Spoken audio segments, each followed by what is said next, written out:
The race to decarbonize our planet has begun. Hydrogen, the most abundant element on Earth, is expected to contribute massively to the reduction of carbon emissions in a range of heavy industry sectors, including chemicals, iron, steel, transportation, and electricity systems. But clean hydrogen is still much too expensive.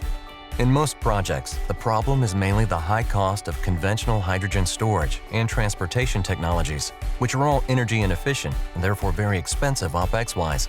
They also use toxic, flammable, explosive materials, which make hydrogen projects highly regulated and CapEx intensive. Hydrogen storage and transportation must be reinvented.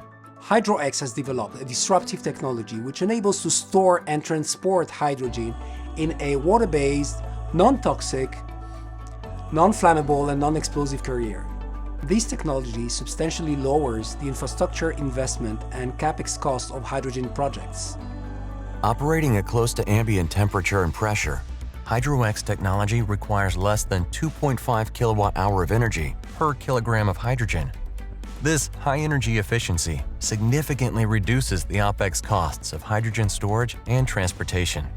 HydroX radical technology is based on the catalytic and circular reaction, the results of decades of research. HydroX multidisciplinary team of experts in green energy, chemical engineering, and chemistry is reinventing hydrogen storage technology. HydroX drives the cost of hydrogen storage and transportation to below $1 per kilogram, even less than salt caverns for long-term storage, and much less than ammonia for long-distance ship transportation. By significantly reducing both the safety and financial risks of hydrogen projects, HydroX is unlocking the hydrogen economy